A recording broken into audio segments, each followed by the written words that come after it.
that are at risk. Experts say that early warning would help doctors prepare a response and, most importantly, keep the virus from spreading. And that's Connecting the Dots.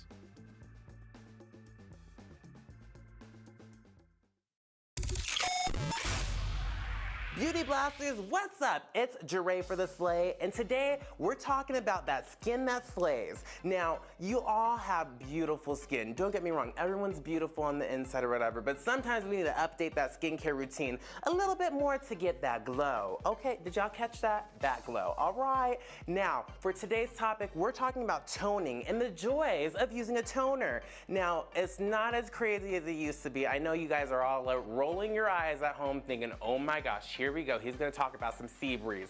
Not today, honey. Toners have changed a lot over the years, and as much as we all hated using them when in our teens and how much it dried out our skin with all that alcohol content, in today's world, we actually have much more toners to fit every type of skin type. It's not just for oily or acne-based skin anymore. So let's go ahead and break down a couple for you guys. My favorite is using a gentle toner, something that will simply help to make sure to take off any remnants of makeup after you wash your face and before you apply your moisturizer onto your skin. Now, you don't want it to be too drying and you don't want it to be too active at the same time. So to start, I love the First Aid Beauty Exfoliating Toning Wipes. Now, these guys are little circle pads that are predisposed with serum in them to help to make sure that we are brightening, hydrating, and keeping that skin looking beautiful, honey. Okay. Now, another thing you can also use is a oil control toner. These guys are still out here, but we don't have to use that high alcohol content once again. One of my favorites for these guys is actually from Ole Hendrickson, or you can always check out the Ultra Facial Oil Control Toner from Kiehl's. This guy is... Welcome to Daily Blast Live. What's up, Leno? How's it going? It's Tuesday, January 21st. Hey, we're live, guys. I'm here with Stephanie, Brandon, Erica. I'm Jeff. Let's jump right in, guys. Is Jennifer Aniston just trolling us these days? I'm sure by now you guys have seen these behind-the-scenes pictures of her and ex-hubby Brad Pitt sharing a sweet but very brief moment at the SAG Awards over the weekend. But after that, Jen posted this pic of her silky dress draped over the tub, so we gotta ask, did Brad help her slip out of it? You naughty minx, or maybe Steph should say that. I think she's obviously leaving a lot to the imagination there, isn't she? Oh, yeah. But I don't think, as much as we all want it to have happened, I don't think that Brad did take her out of that dress. I mean, we're all secretly hoping it, let's be honest, but I don't think he did. I don't want it to happen. Why? Because the whole point is that, see, we all understand this because we've all been in situations where we've chosen someone who has chosen someone else. And we are attached to this story because we know what that feels like. But really, the fantasy is that they come back eventually, they realize they were wrong, and then you can choose someone else. Not they take your dress off when you won the trophy. Like, you are the trophy. That's my type of movie, Erica. that's a good explanation. Yeah, but it was a really good explanation. I was sitting there breaking down like, all right. I'm like, that kind of makes sense. But here's I gotta play for you guys. That picture, the little silk robe, is to what that gaze was with Bradley Cooper and Lady Gaga when they were performing Stars Born. She's trying to help him win an Oscar. Because what are we doing? We're talking about them. We keep talking about them. Remember all that buzz? Why would she help him try and win an Oscar? Because we continue to talk about them and their name is being played up. We thought J-Lo was going to win something with Hustlers because of how much we were talking about her. Now we can't get them out of our mouths right now. I don't think Brad needs help. He put in a great performance. Can we also come up with an alternate theory of what that picture represents? Because this is me, look right? What you could have had. That picture to me is like, she's already moved on. She's had her ace of spades. She's saying that she had a bath with that award, which is more my speed. Like, she took off her dress, she took off her shoes, and she and Trophy Guy had a bath. That's what happened. I mean, let's say, wait, we just had like a picture there, and then it was Jennifer actually walking away from Brad, and he's the one grabbing her, like, no, come back, look, she's off. This is him trying to pull her back. And also, let's just think about this for one single second. So all the pictures we've seen from this have been this exact situation. It's never actually been Jen, like, doing anything like to him. him. So when she was actually winning the award, he was stood backstage, and there was pictures of him like gushing at the screen, like seriously watching it. All eyes on her, like kind of like drooling. All See, that's how rumors get started. See, Gushing and drooling. Oh, you could see it in his face. There was video evidence. I'm not making this up. I've seen it with my own 2 eyeballs, and I know what was he was How about thinking. he was walking by and he goes, hey, you know what? I just went to the restroom. I hope my friend wins this award. We used to date. Hey, she did. Married. They were married. Married, and he went off. Married schmarried. Went off with Angelina on the set of Mr. and Mrs. Smith, which I watched at the weekend, and I must say, Angelina was looking banging. That's a good movie. That was a good movie. I was trying to tone it down, but I guess I can't. Yeah, Brad. The love is real. You don't know what you got till it's gone, Brad. Oh, yeah. Now he hasn't got either of them. She'll be back. He hasn't got either of Please. them now. All right, I'm reading this next story right here, okay? I was trying to transition like 5 times. Speaking of reunions, Pamela Anderson got married to a guy she knows for more than 30 years. Sorry, I was trying to be angry about that. They tied the knot in a secret ceremony over the weekend. It's Hollywood producer John Peters. Pam dated him back in the 80s. They broke up, then they rekindled. See, you could rekindle love after a certain amount of time. Yeah. So, John apparently has a bad boy reputation. He produced the movies Flashdance and A Star is Born, just to name a few. But we were just talking about that. There's still hope for Brad and Jen. That's not the same thing. Why not? They dated 30 years ago. They So dated. did Brad and Jen. Yeah, but Brad, what's his face? Brad Pitt, see, and Jennifer Aniston were like Brad and Jen, first names. They were married. Their split was the biggest scandal of like whatever year that was. That was a big deal. Nobody knows what's his face and Pamela Anderson, and they dated it 30 years ago. You guys, That's totally different. Brad and Jen have a better story, that's all. No, Yeah, it's a significant one. Yeah, They hooked but up a few times 30 years ago. Yeah, they were never married, and then he never left her for someone else, and like the whole Publicly. world was literally like devastated for Jen. Are you like, friends how with you? could Then you I don't know with Jen? what's going on here, but how great would that story be, Erica, if they got back together? Why? Okay, we'll stop talking about what's his face and Pamela. Let's go back to Brad and Jen, because it's like, how great John's would that a be? massive producer, just like we're all saying like Pamela Anderson here, but in this situation, I do like Pammy. She's a hilarious girl. I've seen lots of. I've never actually met her. I'm talking as if I have, but I haven't. She seems. You called her Pammy. She seems like a barrel of laughs. Let's be honest. We all would love to have a drink with her on a night out. It'd be very Pamela memorable. Anderson seems like It a would be barrel of very laughs. memorable. Let's be honest. It would be very interesting. However, I think she's the cat that's caught the cream in this situation because she's now married a massive Hollywood producer. Massive. We're not talking like a bit of Baywatch and a sex tape. We're talking Flashdance and A Star is Born. We're talking like I think she should get back with Tommy Lee. So wait a minute. So let me understand what you're saying, Steph. So 30 years ago, when Pammy was the hot ticket, She was. He was pining over her, hoping that one day she would come to her senses and be his. And now that he, according to you, Yeah. is the hot ticket, Yeah. 30 years later, Yeah. she's marrying him in wedding number 5. Yeah. That's exactly what I'm saying. All right, Mike, we're Mike getting a little Jones, gossipy. back then they didn't want me, now I'm hot, they all on me. All of them are hot. Mike Jones. All of them are hot, except Mike Let's Jones. be honest. Good transition. Yeah. All right, we're going to get to some real news here because this is a good story, or actually a sad story, I should say. Legendary rocker Ozzy Osbourne is getting real about his battle with Parkinson's disease. He opened up on Good Morning America. Let's take a look. I had a bad fall. I had to have surgery on my neck, which screwed all my nerves in. And I found out that I have a mild form of It's Parkin 2. It's not a death sentence by any stretch of the imagination. So I got numbness down this arm from the surgery. My legs feel going cold. I don't know if that's the Parkinson's or what.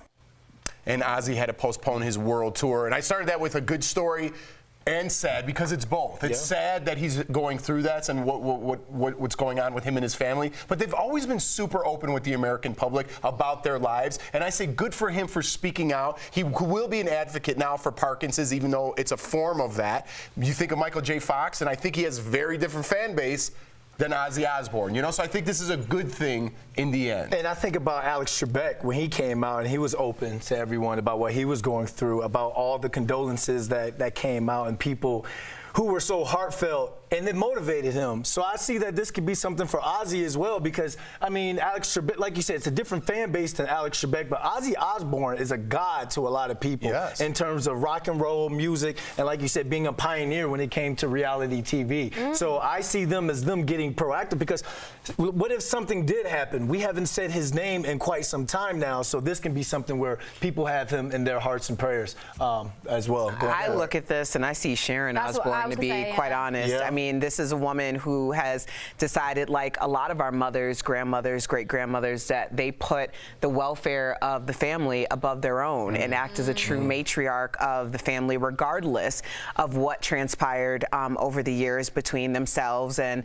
the person that was supposed to be their life partner. Here she is advocating for him, speaking on his behalf. She's always been like that, and I just think that honestly, it's quite admirable. Yes, it is. Yeah. If there's a silver lining, that's it. All right, guys, we got to get to this last story. Did you see over the weekend, this picture of Rob Lowe? He was at the Packers-49ers game and wore this generic NFL hat. One person tweeted, Rob Lowe's favorite player is Roger Goodell, the NFL commissioner, and Rob responded by saying, I literally love football and teams. Every one of them. They are all wonderful. Go teams, which is obviously a nod to his Park and Recs character. I don't see what's wrong with this. I don't get it either. I don't get it. Why is it a big deal? I think because, and Erica's going to touch up on it a little bit, because you're wearing a generic hat. Like, you look like a referee. Like, if you're going to a football game, you would like to have on your team. You can sport your team's colors at another game if your team's not even playing. He's a Colts fan. He's a Colts fan. No, you cannot do that. I can wear a Giants t-shirt, hat, Giants sombrero. If the Giants are not playing, you cannot wear that. You No, you cannot. What am I supposed to wear? No, you wear just normal clothes. I'm not wearing I'm sorry. And that's the only rule that I have when it comes to cheering for any NFL football team, because NFL fans have a hierarchy. It's all about their team, and then the people that they hate the most are their biggest rivals, and then the people that they truly hate the most are anyone who doesn't understand the rules of being an NFL fan. And apparently, they're saying Rob Lowe doesn't understand the rules. But let me tell you one thing. I am not a diehard, but if you show up to a Broncos-Bears game wearing a Giants jersey, you need to turn your butt around and go back home. What are you talking about? It's like showing up in pink to an all-white party, okay? You're not going to do it. No, you don't. What? You don't. You look like a fool. So let me tell you, that is my only rule, and I'm not even all that, up on NFL. Although I am a season ticket holder. If you're a huge Bears fan, then why are you a season ticket holder to the Broncos? Because I enjoy football, and I live in Denver. So therefore, and also, it's an investment. How about that? Go teams. Go teams. Erica Did I not just say? Did I not just say that I'm not even that much on? Go teams. Yeah, because the NFL is entertainment. That's where people get, everything's been politicized and it's all about this team, whatever. It's entertainment. It's something for me to do on a Sunday. And it's also an investment. You are welcome to all the NFL fans who were on the sidelines saying, I don't know if we're going to do this, or somebody had to continue to keep the doors open so people like me who decided to invest in the NFL. Right now. I'm saying you can invest in something. It's only Tuesday. Save some of that enthusiasm for later in the week. We just had MLK Day yesterday. It was a beautiful moment. It was a beautiful What does that do with the NFL? He's just trying to get out of here. DBL is live, and coming up, Game of Thrones actor Aidan Gillen tells us all about season 2 of his new show, Project Blue Book, why it could change your mind about aliens. And 2020 might be Adele's year. She's got new music coming out, and DBL Nation is weighing in on the types of songs that she should sing. Why shouldn't they?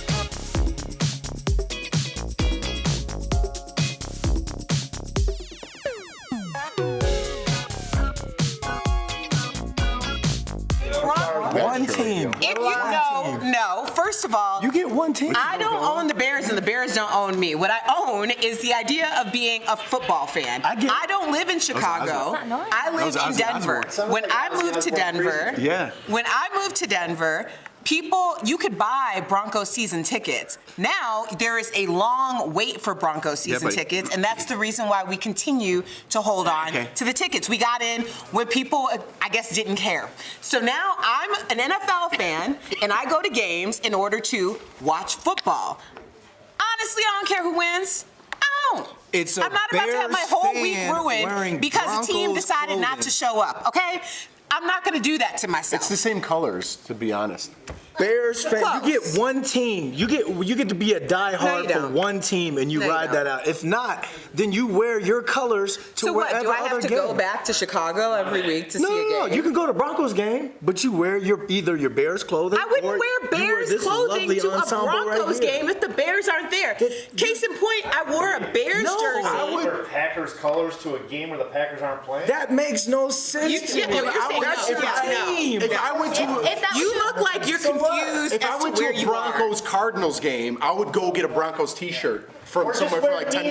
No, I would Not go only support that. Bears jersey to a Broncos No, but I would Cardinals game. But I would wear a Broncos shirt. I'd Also, support keep this Because in that's mind, not who's people. playing. It's ridiculous. It's football, and temperatures are not always on. So if I get to my seats and it is scorching hot, like that game that I took Brandon to, I had to buy a hat. It was hot. And it was a Broncos hat.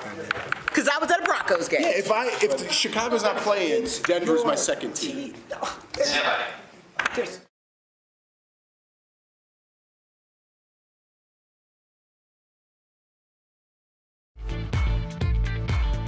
The NFL conversation continues. Welcome back to DBL. There's big news in the music world. Adele's manager just confirmed she will release new music for the first time since 2015. So DBL Nation, it's time to hear from you. What kind of songs do you want Adele to sing on her comeback album?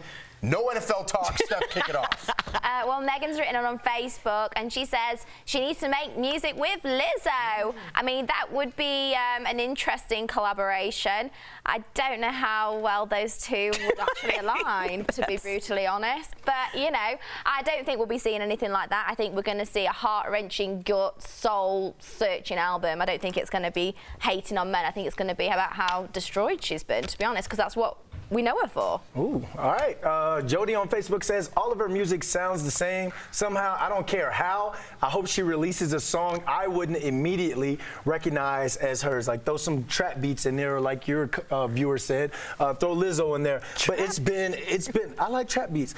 It's been 5 years, 5 emotional years for her. I would love to hear a song that represents every emotion that she went through. And whichever one has the trap beats to it, that's the one you I'm sure we will, minus the trap beats. Are we talking about Adele? Okay, so Sharon on Twitter says, I've been waiting for new music ever since she split with her husband. Bring on the breakup music.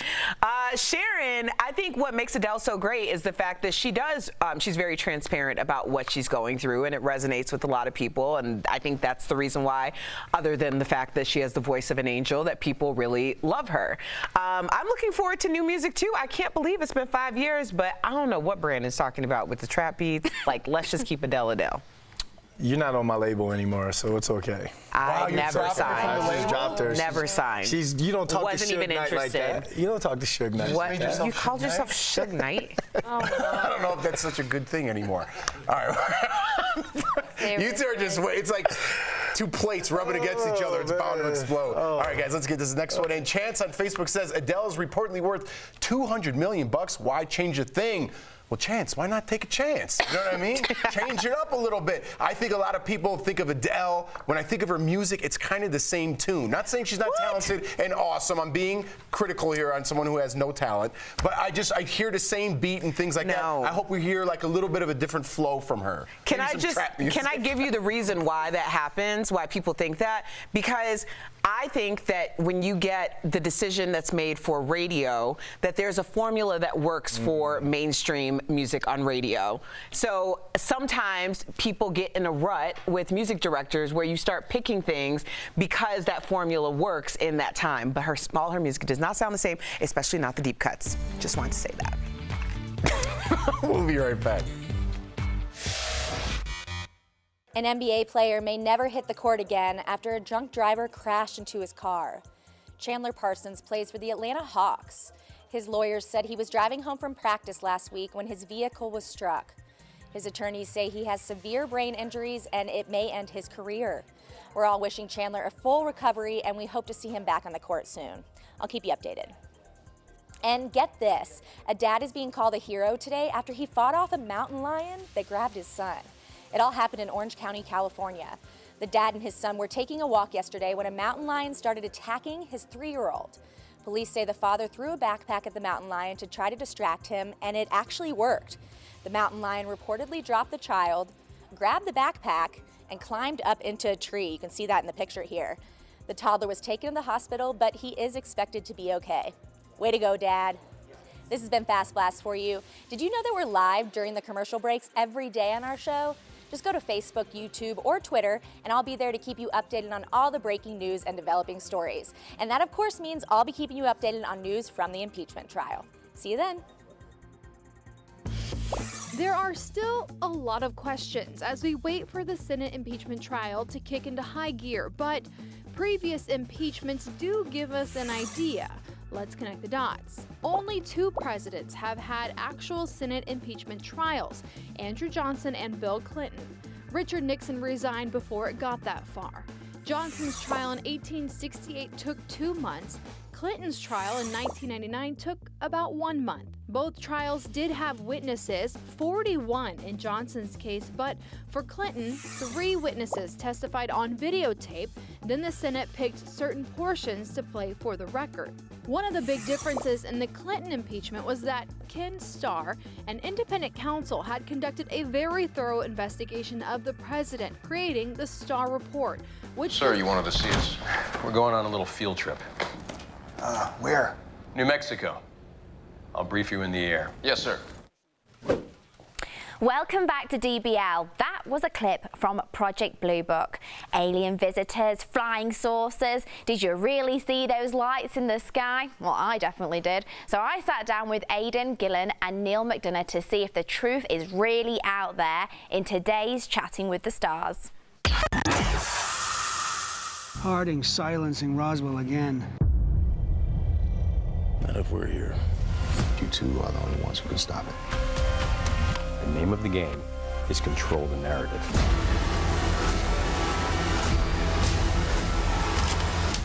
They're real. We're talking with the stars of Project Blue Book, Aidan and Neil. Welcome to DBL, guys. Thank you very much. Great. Judging by your accent, are you from Dallas? No, wait, I'm gonna test Aidan because I interviewed Aidan for the first series. So I'm gonna see if he remembered. I was kind of hoping that he would. I've been out looking for Stephanie's UFO. That's what I've been doing. You see something? People just don't want to believe. People.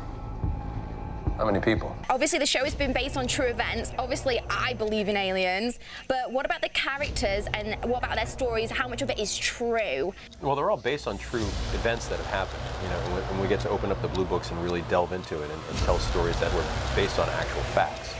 And that's the great part. If the government is covering up the existence of flying saucers, then you and I are in the best position to expose that truth. Neil, what do you mean when you say that acting in the show makes you look at the nice guy differently? You know, when we're little kids, little boys or little girls, we look at things with, you know, wonderment and what if and no judgment. Definitely, and obviously Aidan's playing Alan Hynek, and he obviously was really into UFO research, and he didn't believe at the start, like you said, he was very wary of it, and then after he consulted on Close Encounters, then he was a true believer. Yeah, well, I mean, the Close Encounters thing came like way down the road with him, you know, and he was skeptical and did think that the issue could be solved pretty easily and, you know, in a short matter of time. Aidan's leading the charge, and you know, we're very fortunate to have him doing it.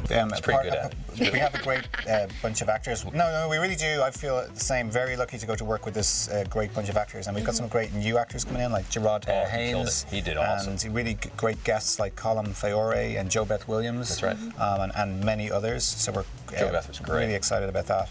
Awesome. Thank you, guys. Joe Becker was in Poltergeist, so, you know, Poltergeist. Oh, that's scary. That is scary. I believe in that too, you know. I believe in it all. I think I'm obsessed Well, next with time anything you like interview us, let's have a Poltergeist conversation. That's right, exactly. Okay, I'll see if you remember. I'll see if you remember how about that when there's the next season. Yeah, I'm obsessed with anything a bit supernatural and spooky, honestly. I really believe in it all, so. Good. Aidan, before we go, I've got to ask you a question. I'm not gonna lie, I'm the biggest fan ever, so I've got to ask. With the Game of Thrones finale, was it a thumbs up or a thumbs down from you? I have to ask. When you say finale, do you mean the entire season or the episode? The series, the finale final episode, season. the series. Oh yeah, the season. Yeah, that was a thumbs up from me. Yeah. Okay. You know, I know everyone's not going to be happy. I know it's impossible to finish that story off. How can you wrap up a show of that magnitude and make everyone happy? They have to do it. Watch the season 2 premiere of Project Blue Book on history. Thanks so much for talking with me, guys. Thank you. Thanks, Stephanie. Thank you. We'll be right back.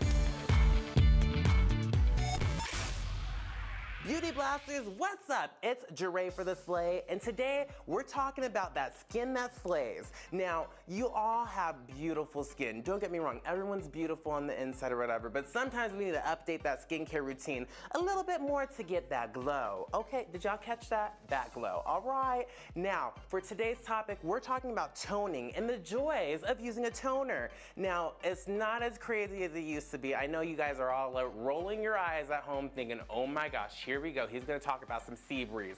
Not today, honey. Toners have changed a lot over the years, and as much as we all hated using them in our teens and how much it dried out our skin with all that alcohol content, in today's world, we actually have much more toners to fit every type of skin type. It's not just for oily or acne-based skin anymore. So let's go ahead and break down a couple for you guys. My favorite is using a gentle toner, something that will simply help to make sure to take off any remnants of makeup after you wash your face and before you apply your moisturizer onto your skin. Now, you don't want it to be too drying and you don't want it to be too active at the same time. So to start, I love the First Aid Beauty Exfoliating Toning Wipes. Now, these guys are little circle pads that are predisposed with serum in them to help to make sure that we are brightening, hydrating, and keeping that skin looking beautiful, honey. Okay. Now, another thing you can also use is a oil control toner. These guys are still out here, but we don't have to use that high alcohol content once again. One of my favorites for these guys is actually from Ole Henriksen, or you can always check out the Ultra Facial Oil Control Toner from Kiehl's. This guy is amazing for balancing out your skin if you might be a little bit excessively oily, and it's also going to help to make sure that we're minimizing and tightening those enlarged pores if you're more on the oily skin type. Now, another great toner is going to be for radiance in the skin. This guy is one of my favorites and what I use on my skin every night. Peter Thomas Roth Glycolic 8% Toner is amazing for improving radiance and uneven skin tone as well. Now, for all of these, all you want to do is either take it out of the package or take a separate cotton round and go ahead and disperse your product onto your cotton, taking it from your T-zone outwards to make sure that we're smoothing any of that extra makeup right off of our skin and applying the serum where we need it. Now, you guys check out some of those toners. There's every type of toner from drugstore to prestige. So let me know your favorites down below or write me on any social media platform at Jeray for the Slay. We'll see you guys next time. A new study published in the Lancet Health Journal says your Fitbit could predict the next flu outbreak. Researchers looked at data from nearly 50,000 Fitbit users. Using the device's heart rate and sleep tracking tech, they were able to spot groups of people who might be suffering from the virus's early symptoms. The data isn't specific enough to diagnose someone on the individual level, but given a large enough sample size, it could spot trends that could signal a potential outbreak. Right now, the tech is only advanced enough to track those trends at the state level, but with advances in technology, doctors could one day narrow down individual counties or cities that are at risk.